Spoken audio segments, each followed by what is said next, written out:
Very good day, students. So, the ICI has released the statutory update for January 2025 examination for GST, and in this video we will be discussing the statutory updates, but only those updates which are relevant for our TaxBook Plus. And this document is a long document, 45 pages in all, and there are lots of updates, 39 I think in all.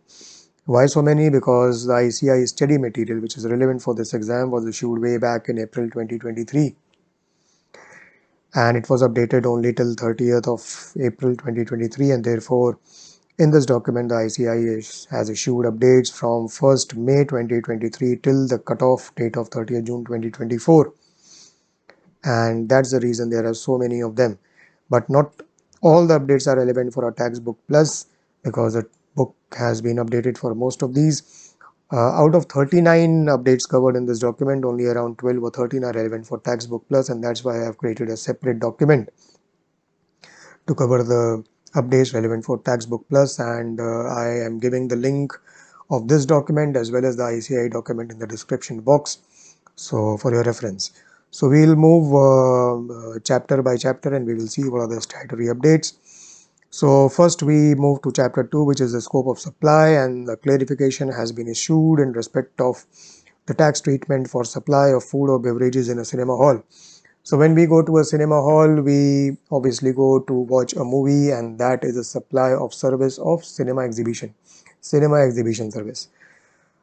When we go to watch a movie, we have a choice whether to enjoy our favorite food and beverages or not. So we may just watch a movie and then come back, in which case there will be this supply of cinema exhibition service. We may also enjoy our refreshments, in which case there will be another supply. Okay, if it is a sale of food and beverages, it will be supply of goods. But if the supply of food and beverages in the cinema hall is provided as a service, so food is prepared and then food is served to you, so it becomes a service, and that will be a second supply. Okay, so there will be two supplies involved: cinema exhibition service and supply and the restaurant service. Okay, so what will be the treatment of both these services? Whether both will be independent services taxable at their respective rates, or whether both can be said to be a composite supply, in which case it will be taxable at the rate applicable to the principal supply. So the clarification has been issued that eating joint is a wide term, which includes refreshment or eating stalls or kiosks or counters or even restaurants. So we may find any of these in the cinema hall. Okay, now the clarification states that supply of food or beverages in a cinema hall is taxable as restaurant service. So it will not be a composite supply. It will be taxable independently as a restaurant service, as long as A, the food or beverages are supplied by way of or as part of a service. So as I said, it is not a sale of food or beverages as such, but it is supplied as by way of or as part of a service. And B, it is supplied independent of the cinema exhibition service. So both cannot be mixed, both are independent. So you go and watch a movie, when you buy the ticket you pay GST on it, but then you have a choice whether to buy refreshments or not. If you get refreshments, then you again pay GST or at the rate which is applicable to that particular food or beverage item. So in such case both will be independent. So cinema exhibition service will be taxable at its own rate, and the restaurant service will be taxable at its own rate. However, where the sale of cinema ticket and supply of food and beverages are clubbed together, okay, so you buy the ticket, but the ticket is not only for watching the movie, but the cinema exhibition as well as the refreshment part is clubbed, and such bundled supply satisfies the test of composite supply. And what is the test for composite supply? We know that there are multiple taxable supplies which are naturally bundled and supplied in conjunction with each other in the ordinary course of business, one of which is a principal supply. So if this test is satisfied, that means both are clubbed together, and such bundle supply they are naturally bundled in the ordinary course of business, then it becomes a composite supply. And in which case, the principal supply will be what? The principal supply will obviously be cinema exhibition service. So the entire supply will attract GST at the rate applicable to service of exhibition of cinema, which is the principal supply. So depending on the facts, we can say that either both the supply of services will be treated independent and will be taxable at their respective rates, or it will be treated as a composite supply, in which case the entire value will be taxable at the rate applicable to the principal supply, which is the cinema exhibition service. Okay. Okay. Next is chapter 3 on charge. Okay. Para 31.3 and RCM on government services, and there is an amendment, and this pertains to supply by railways. Now the amendment is highlighted in yellow, as you can see. So this pertains to entry number 5 and 5A. So if you ignore the highlighted portion for the time being, just to understand what is the current position. The current position is that services supplied by the government to any business entity is taxable on RCM basis. That means the business entity is supposed to pay tax, not the government. Okay, but there is a separate entry for renting, and renting of immovable property by the government to any person registered under GST is also taxable under RCM. So the registered person is supposed to pay tax, the government is not supposed to pay tax. Now certain services are excluded from entry 5. So, okay, let's take the services which are supplied by railways in this context. So, if we look at entry 5A, so if railways own immovable property and it rents out the immovable property, then entry 5A applies, and railway is not supposed to pay tax on it, right? Now, if we come to entry 5, then if services are supplied by the railways to any business entity, then also railway is not supposed to pay tax on it because RCM applies. And certain services are excluded from RCM, that means forward charge applies. So, if we look at the railways, transport of goods or passengers. So, transport of goods of passengers by railways is excluded from RCM, that means railway is supposed to pay GST on it. The passengers are not supposed to pay GST on it. So this means that RCM, as far as the railways is concerned, RCM applies to all services provided by railways except transport of goods or passengers, in which case forward charge applies. But now the amendment that has been made is that services by the Ministry of Railways, that means Indian Railways, has been excluded from both entry 5 and 5A. Has been excluded, with the result that all the services which are provided by Indian Railways now will be taxable on forward charge basis and RCM will not apply. Okay, so transport of goods or passengers was already there. As far as all other services are concerned, they will now be covered by number 3. And so basically entry 5 and entry 5A, Indian Railways has been excluded. So all the services will now be taxable on forward charge basis. So railways will need to pay tax on it. Okay, all supplies by Indian Railways are taxable under forward charge. What will be the advantage? The advantage will be that railway will be enabled to avail ITC, okay, because it now pays tax, and this will have the effect of reducing the cost for Indian Railways. Okay, so this is the objective behind this amendment. Next one is para 33, tax payable by e-commerce operator, and there is an amendment which has been highlighted in yellow, as you can see. And this pertains to tax on passenger transportation services by omnibus. So, as you know, e-commerce operator services are covered under section 9, subsection 5. In such cases, certain services have been notified, and if such services are supplied by the supplier through the e-commerce operator, then who is supposed to pay tax on it? The e-commerce operator is supposed to pay tax, not the actual supplier.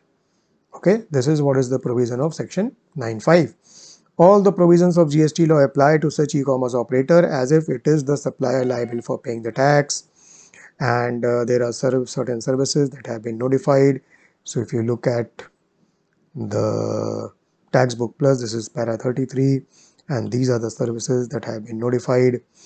Services by way of transportation of passengers, accommodation, housekeeping, restaurant.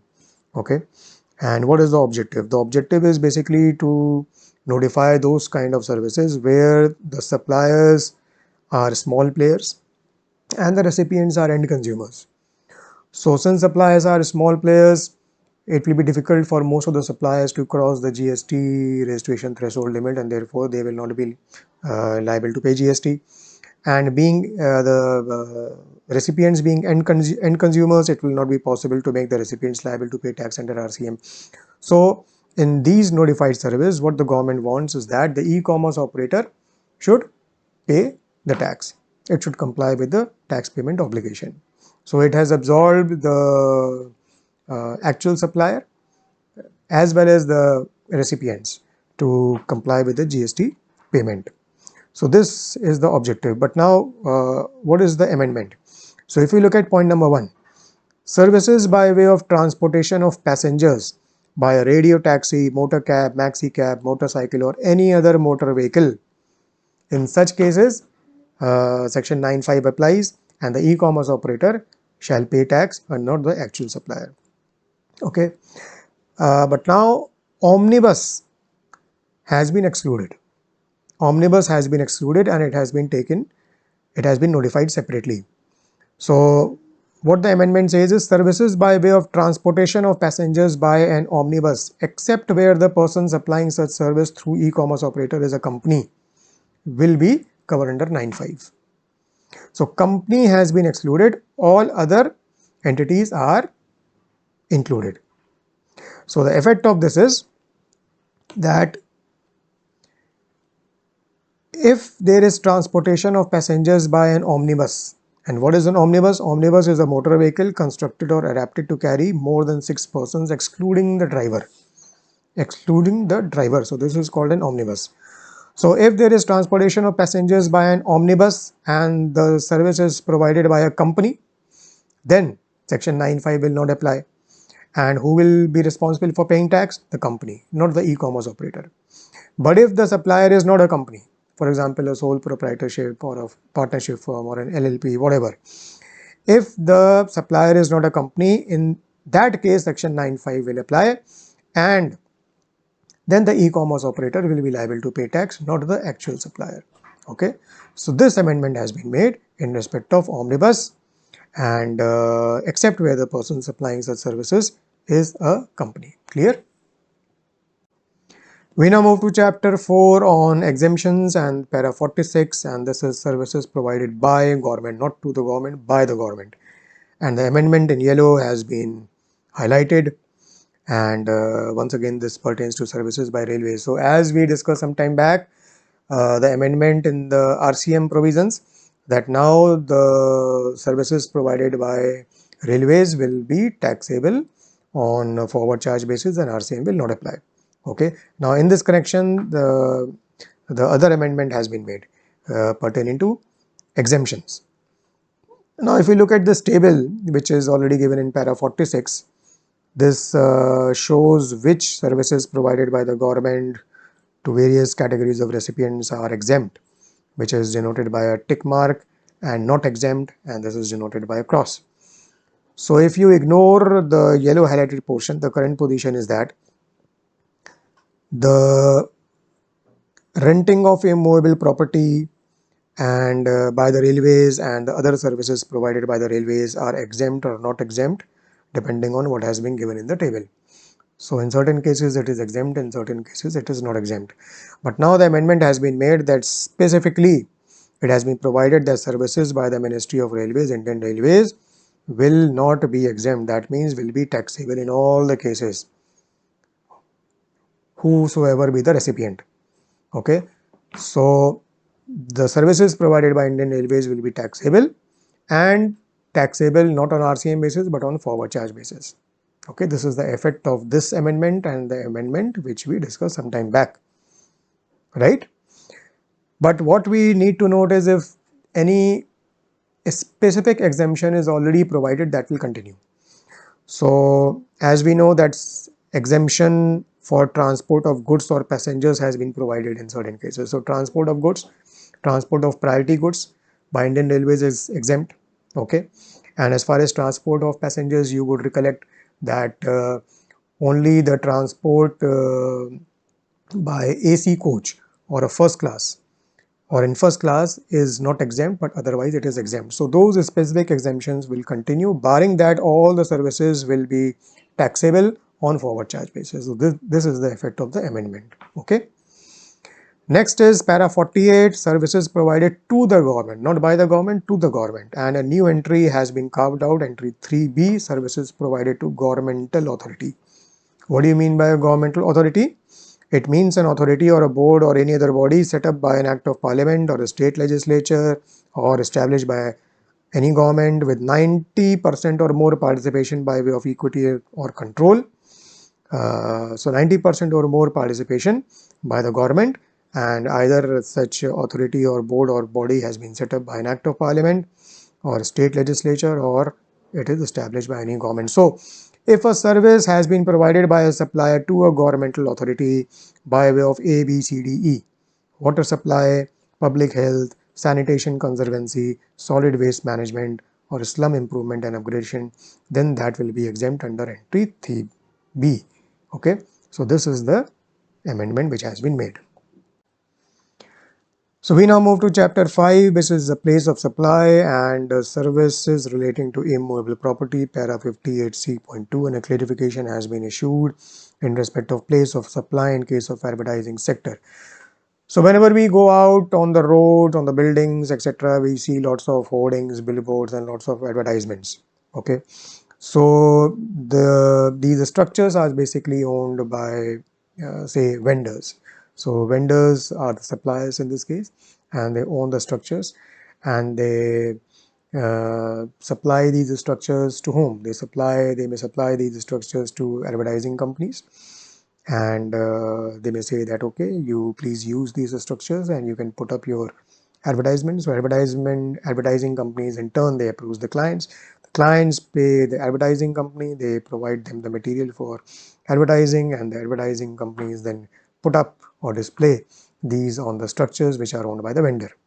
Okay, or the so basically it's like this. So the we see these we see this, for example, this is a billboard or a hoarding or a structure on which we see an advertisement. Now this is owned by a vendor, say V, and the vendor approaches the advertising company, say A, and says that okay, look, I will give you this space, or I will give you the right to use this space. Okay, so I will either supply you the space or supply you the rights to use this space. So you can do whatever you want. Okay, and I will charge you a particular amount. So advertising agency pays an amount to the vendor, and then advertising agency takes the advertisements from its clients. So the clients pay the advertising agency, and the advertising agency then displays these advertisements. Okay, so the clients basically pay the advertising agency pays the vendor. Okay, so this is how arrangement works. The vendor may also, instead of approaching the advertising company, may directly have an arrangement with a client who wants to put up its advertisement. But for the sake of our discussion, we will discuss the arrangement where there is a vendor, then there is an advertising company in between, and then there are clients who want to display their advertisements. So the clarification has been issued in respect of what should be the place of supply in respect of such services provided by the vendor. The vendor is owning the structure. Now there can be two situations possible. This is situation 1 and this is situation 2. In situation 1, the vendor says that look, I supply you this space, or I supply you the rights to use this space. So advertising agency says that great, I now have this space with me for a particular period. Now I will approach the clients and I will take the material from them, and then I will display the advertisements using this particular space. So the possession of the structure is with advertising agency. The advertising agency is using the structure because the vendor has supplied the space or the rights to use the space to the advertising agency. Now what will be the place of supply? So what the vendor is supplying is services in relation to immovable property, because this is an immovable structure or a fixture. Why? Because it is embedded in earth. The holdings or the billboards, they are embedded in earth, so they are immovable structure or fixture, so immovable property. And place of supply in respect of immovable property is what? Section 12(3). And what is the vendor doing here? Vendor is supplying the space or the rights to use the space. So what we have learned is services directly in relation to an immovable property, okay, supply of space, or any services provided by way of grant of rights to use immovable property. So both the situations are covered in our case. So in such case, what will be the place of supply? The place of supply will be the location at which the immovable property is located. Okay, so it means that in this particular case, the place of supply will be the location where the hoarding or the structure is located. This will be the place of supply. Now let's take another scenario. The situation remains the same, but here in this second scenario, it is not a case where the vendor is supplying the space or the rights to use the space. But the vendor is saying that, look, I will retain the possession of the structure. I'm not going to supply you the space or the rights to use the space. Rather, you give me whatever has to be displayed. I will display it for you. I will display it for you. So the situation is that the advertising company wants to display its advertisement, and therefore, the vendor says that, okay, give me whatever you want to display, I will display. So the responsibility of arranging the hoarding billboards lies with the vendor. Vendor owns the structure. Okay. The vendor may either himself own the structure or may be taking into on rent or rights to use basis from another person. It doesn't matter. We are talking about the arrangement between vendor and advertising agency. But here in this case, vendor is responsible for display of the advertisement, right?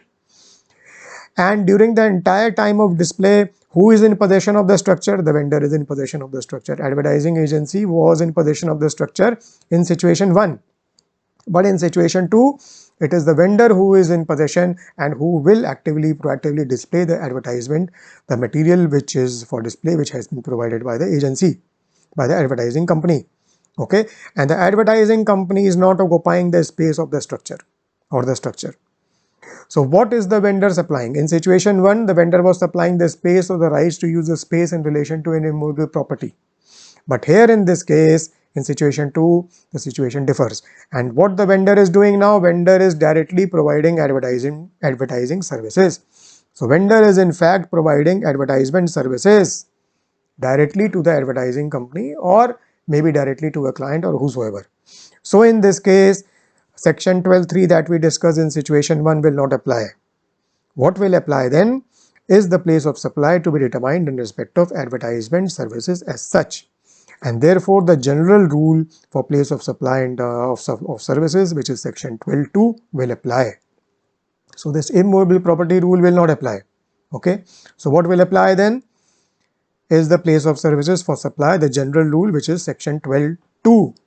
Now, if the supply is made by the vendor to a registered person, if the advertising agency or the client, whosoever be the person, is registered, then the place of supply of such advertising service will be the location of such person, the advertising agency or the client.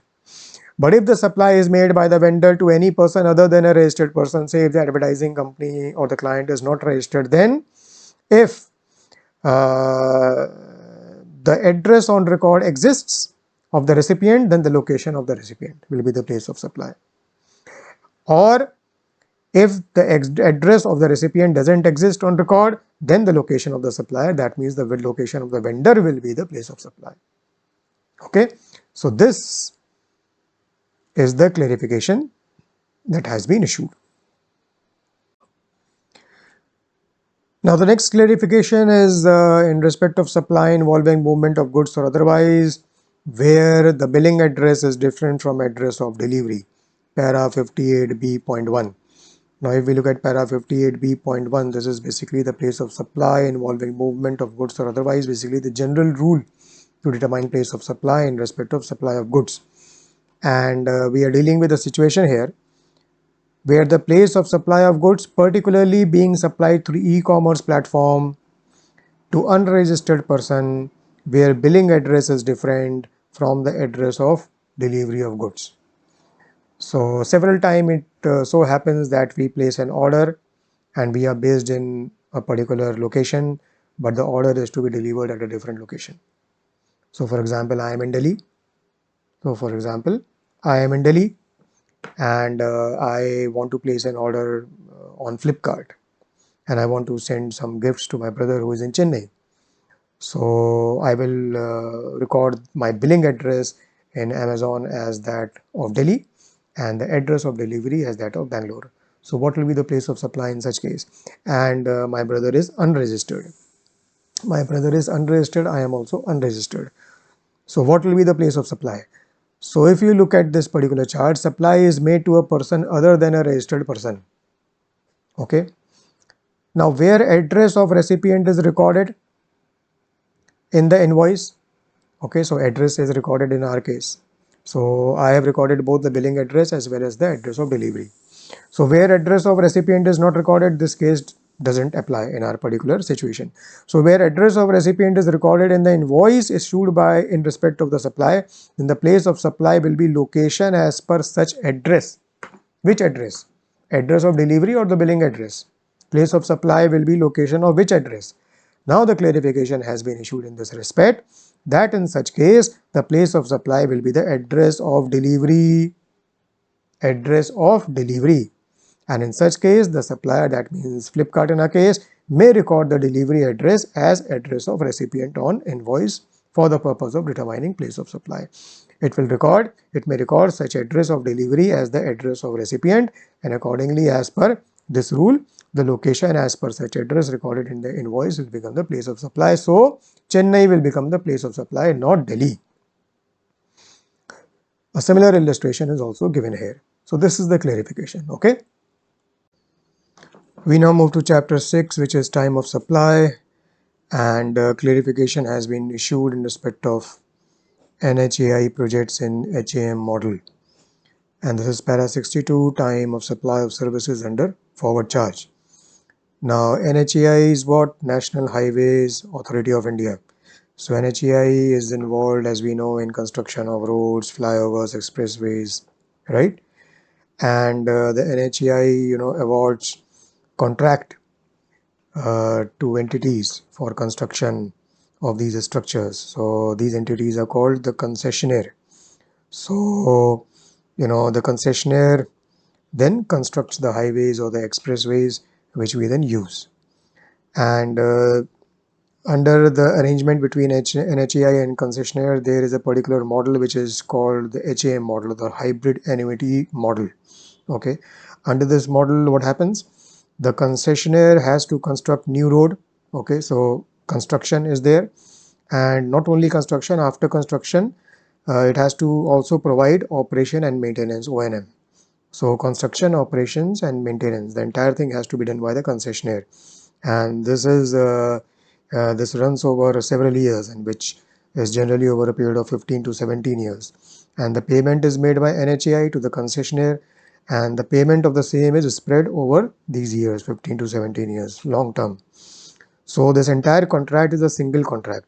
It is not separately for construction and separately for O&M, but it is a single contract for construction as well as O&M. Okay, so concessionaire is bound to complete not only the construction but also to operate and maintain the same, and therefore the payment under this contract is spread over the contract period in installments, because the payment is heavy and the period is long duration. So payment is spread over the contract period in installments, and payment for each installment is to be made after the specified periods or on completion of the event as specified in the contract. And the clarification is that this appears to be covered under the continuous supply of services. We have read about continuous supply of services. This is para 62, time of supply of services under forward charge and continuous. So here, we have seen what is the time of supply. Time of supply is earliest of the following, which is the date of issue. Okay, but before that, let's see what is continuous supply. Why they are saying this is continuous supply of services. So as we know, continuous supply of services is what? It is supply of services which is provided continuously or on recurrent basis under a contract for a period exceeding 3 months with periodic payment obligations. Okay, so this is covered by the HAM model between the NHAI and the concessionaire. So continuous supply of services, and accordingly the time of supply will be determined in the same way as we determined for continuous supply of services, which is what? So if you look at the time of supply, it is the earliest of what? It is the earliest of A, B or C. Now, if the invoice is issued within the prescribed period, time of supply will be the date of issue of invoice or the date of receipt of payment. Okay, and if the invoice is not issued within the prescribed period, time of supply will be date of provision of service or date of receipt of payment. Okay, and date of issue of invoice, whether the invoice is issued within or not issued within the prescribed period, depends on by when the invoice needs to be issued. And here in para 62.2 we have already seen that in case of continuous supply of services, where due date of payment is ascertainable from the contract on or before the due date of payment, where it is not ascertainable before or at the time when the supplier receives the payment, and where payment is linked to the completion of an event on or before the date of completion of that event. So in our case, basically in the NHAI contract, it will be either this or this, because the due date will either be ascertainable from the contract, in which case invoice will be issued on or before the due date of payment, and if the payment is linked to the completion of an event as per the contract, then on or before the date of completion of that event. So this will be the scenario. So if the invoice is issued within the prescribed period, okay, the period that we just saw, the time of supply will be date of issue of invoice or the date of receipt of payment, whichever is earlier. If the invoice is not issued within the prescribed period, then it will be date of provision of service or date of receipt of payment. Okay, so this is what is basically given. So if you look at this particular para, it is mentioned that what will be the tax, what will be the time of supply for the tax liability on the concessionaire under the HAM contract, including on the construction portion. It will be, so if the invoice is issued on or before the specified date or the date of completion of the event specified in the contract, that means if the invoice is issued within time, then time of supply will be what? It would be time of issuance of invoice or receipt of payment, whichever is earlier, what we saw in the chart. Okay, and if the invoices are not issued on or before the specified date or the date of completion of the event specified in the contract, then what will be the case? Just as we saw in the chart, it will be the date of provision of the said service or the date of receipt of payment, whichever is earlier. Now, what will be the date of provision of the service in this case? Now, it is a continuous case of supply of service. So, date of provision of the service, it is, we are told that it will be the due date of payment as per the contract, because if there is a due date of payment, the due date of payment will arise, the service will need to be provided before the due date. So, this will be the method in which time of service will be determined. So basically the point to note is that it will be a continuous supply of service, and the time of supply will basically be determined as per the chart that is already given in the tax book. Another point is regarding the interest which the NHAI needs to pay to the concessionaire, if any. So interest component may also be included, and as we have seen in para 70.4, this interest component will be includable in the taxable value, because that is, it is part of the value of supply and for the purpose of payment of tax. So this is basically the clarification. Let's now move to chapter 8 on ITC. Now clarification has been issued in respect of time limit to avail ITC, which is covered in para 77 of the book, in case of RCM supplies from unregistered persons. Now, if we look at para 77, this is section 16.4, time limit to avail ITC. And what is the time limit to avail ITC? A registered person cannot take ITC in respect of any invoice or debit note after the earlier of the following, which is 30th November following the end of financial year to which such invoice or debit note pertains, or furnishing of relevant annual return. So this is the time limit as we know. Now what happens if there is a supply received from an unregistered supplier where the tax has to be paid by the recipient under RCM? Okay, supplier is unregistered, and recipient is liable to pay tax under RCM. Then, as we have stated in para 106, who is liable to issue invoice? This is para 106. Who is liable to issue invoice, whether it is section 9.3 or 9.4? Supplier is unregistered, so recipient is supposed to issue invoice. So supplier is not supposed to issue invoice, but recipient is supposed to issue invoice. And the question is that how do we compute the time limit? So when we compute the time limit, 30th November following the end of financial year. Which financial year? Because in this case, supplier is not issuing invoice, recipient is issuing invoice. So there was a confusion. So to clarify that, it has been clarified that the relevant financial year will be the financial year in which the invoice has been issued by the recipient, because the recipient is supposed to issue invoice. It is not the financial year in which supply was received. Someone might argue that okay, supplier is not supposed to issue invoice, and therefore the financial year will be treated as the financial year in which the supply was received by the recipient. Okay. But this is not the right position. The right position, as has been clarified, is that financial year in which the invoice has been issued by the recipient. So the time limit to avail ITC is the earlier of 30th November following the end of financial year in which the invoice is issued by the recipient, or the furnishing of relevant annual return. Okay, so this is the clarification. The other clarification is with respect to blocked ITC in respect of immovable property, and this is para 80.3 of the tax book, and this is with regard to ITC on ducts or manholes used in OFC network. So whether ITC is blocked or whether ITC is available, this warranty should not be here. It should be ITC on ducts, manholes used in OFC network. So what is OFC? OFC is optical fiber cables. So optical fiber cables, these are, so we use these broadband internet connections. So these are these optical fiber cables, because of which the connection is a very high speed that we receive. So these are optical fiber cables. These are laid, there is a network of OFC which is laid beneath the ground, beneath the earth. It is all underground, right? And there are these, so these ducts and manholes are used in constructing the OFC network.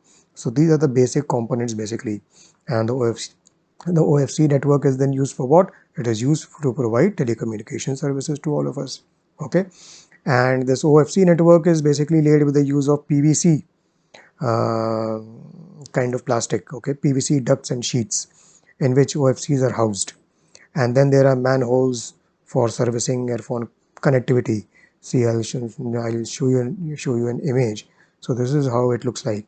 So see, this is a manhole, and this personnel can go inside the manhole, and then they can lay down various things, they can set up various things, they can fix the issues, they can do repairs and maintenance and service and upkeep.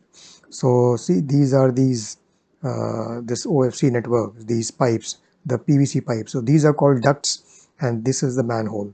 So this is basic. So this is really required.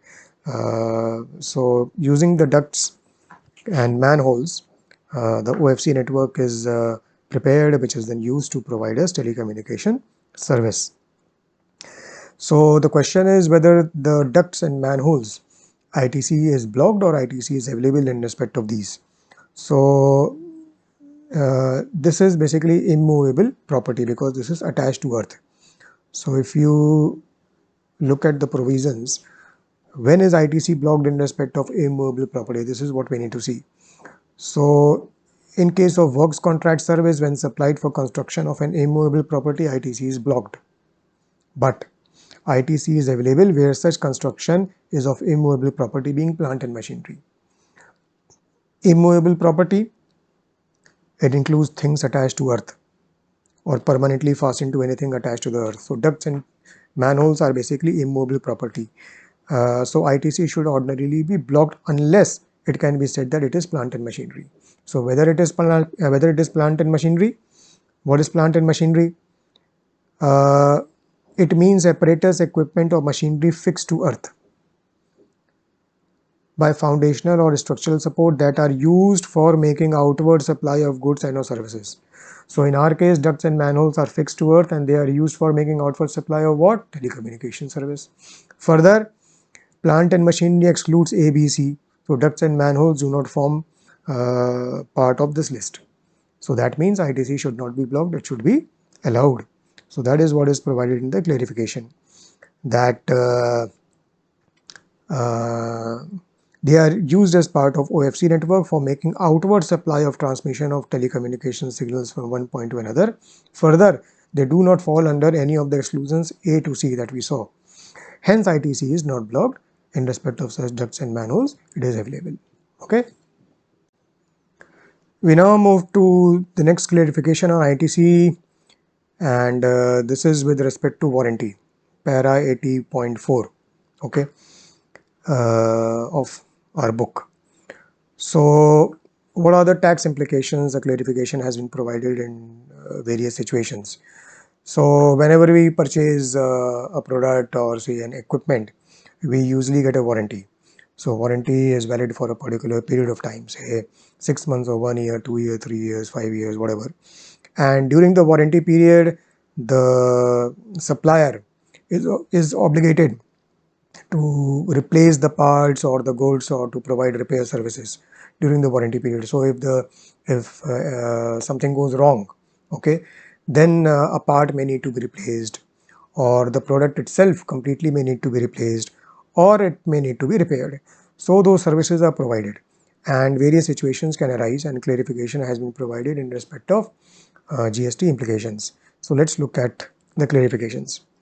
So this is issue number 1. So there are cases where original equipment manufacturer, OEM, that means the original equipment manufacturer. For example, you purchase a TV set from Mr. Sony. Okay, so Mr. Sony is the OEM. So OEM, so Mr. Sony offers warranty for the TV which he supplied to you, and in case something goes wrong, then he may replace the TV or replace one or more of its parts or repair the TV during the warranty period, and Mr. Sony will not charge you anything separately for that. Now the question is GST payable in such case by Mr. Sony, because he has made a supply, he has provided replacement or he has provided repair services, so is GST payable? So the clarification is that when Mr. Sony sold the TV to you originally, the price of the TV included the likely cost of such replacement, repair, etc. to be incurred during the warranty period. And therefore, since the price included the value, the taxable value of supply included the likely cost, the warranty cost, and Mr. Sony would have paid GST on that at the time of original supply of TV. And therefore, once again, GST will not become payable when during the warranty period replacement or repair is provided to you without any charge. So no further GST will be payable because it was already paid initially. However, if Mr. Sony charges you additional consideration, if Mr. Sony charges you something extra or additional for such replacement or repair for which GST was not paid earlier, which was not included earlier in the taxable value, then GST will be payable on such supply of with respect to such additional consideration. Right? Fair enough? Number 2. Now the question could come that in such a case, whether Mr. Sony will be required to reverse ITC already taken. Because this may be argued that the replacement repair which he provides as part of warranty, for which no additional consideration is being charged by Mr. Sony, is basically an exempt supply. So as we have learned, see, this is para 78, apportionment of ITC. Use of goods and or services wholly for affecting exempt supplies, ITC is not available. Okay, so can one say that, look, replacement repair under warranty, you are not charging anything from the customer, that means the supply is exempt from GST, it is exempt supply. Since it is exempt supply, Mr. Sony cannot take ITC in respect of inputs used in such supply, and if already taken, Mr. Sony will now have to reverse the ITC.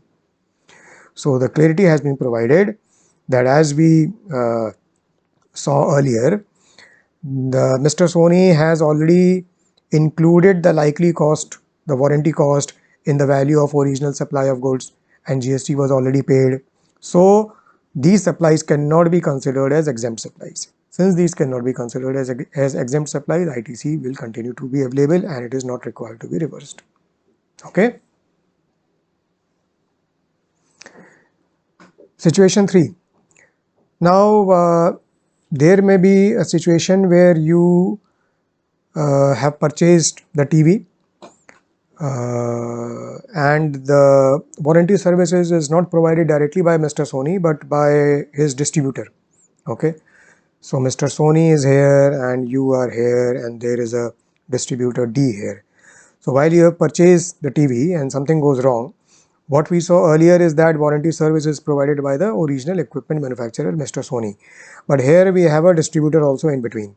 So the manufacturer has made an arrangement for convenience that he has appointed distributors across various locations, and he has asked the distributors to provide warranty services, that means replacement or repair, etc., on the behalf of such manufacturer to various customers. So the point is whether GST will be payable in this case as well. So for the same reason, as no consideration is being charged by distributor from customer because it is under warranty. Okay, repair or replacement is provided under warranty, so distributor also doesn't charge anything from the customer, therefore no GST is payable by the distributor. However, similar to what we saw earlier in respect of additional consideration, in case of distributor as well, if any additional consideration is charged by the distributor from the customer for replacement or for repair, etc., then GST will be payable with respect to such additional consideration. Okay.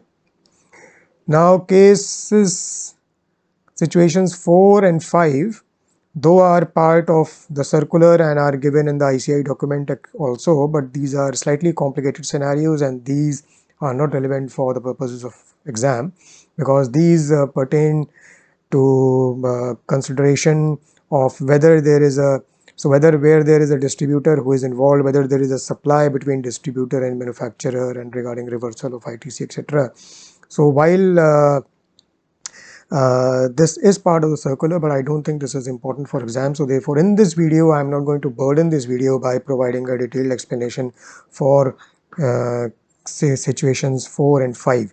See, situation 4 itself has 4 scenarios: case A, B, C, and D.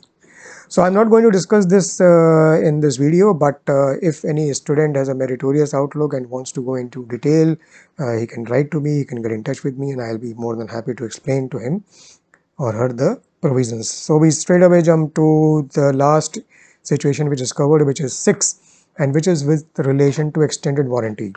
So you have purchased the TV from Mr. Sony with an inbuilt warranty of 5 years, but then there is also an offer of 1 year extended warranty. So 5 plus 1, you will be able to get the benefit of 6-year warranty in all, right?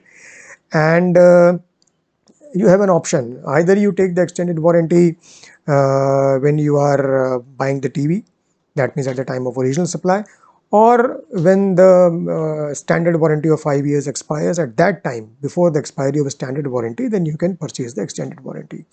So is GST payable in these cases? So case A and case B have been clarified. In case A, so at the time of original supply, so when you are originally purchasing the TV, you enter into an extended warranty agreement with Mr. Sony. So TV comes to you and TV comes with a 5-year standard warranty, and then you also get extended warranty of 1 year at the time of original purchase itself. Okay, and you pay for extended warranty. See, standard warranty 5 years, you don't pay anything because it is part of the value. You get the TV and with that you get 5 years of a standard warranty. But when you take 1 year extended warranty, you need to pay additional consideration. So GST will become applicable on that. Now the point is, what will be the nature of the supply? So here you have a supply of TV, then a standard warranty, and then extended warranty. So in this case, when at the time of original supply you get all these things, it is a case of composite supply.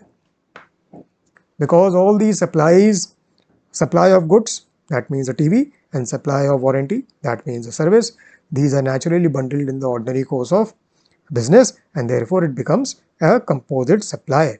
So what will be the principal supply in this case? Supply of TV. That means principal supply being supply of goods. So GST will be payable at what rate? At the rate applicable to the principal supply. The rate of tax which is applicable to the TV will apply to the warranty or the extended warranty portion as well. Okay.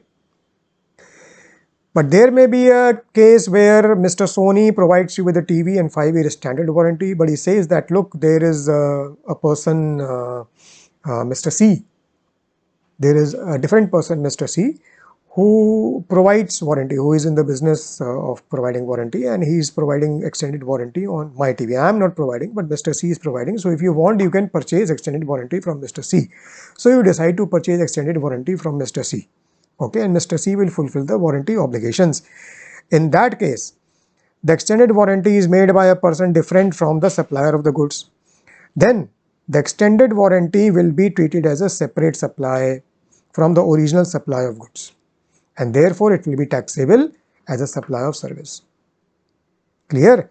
So if you take extended warranty from Mr. Sony, then it becomes a composite supply, and the principal supply is the supply of TVs, that means supply of goods, and the rate applicable to TV will apply to the entire value of supply.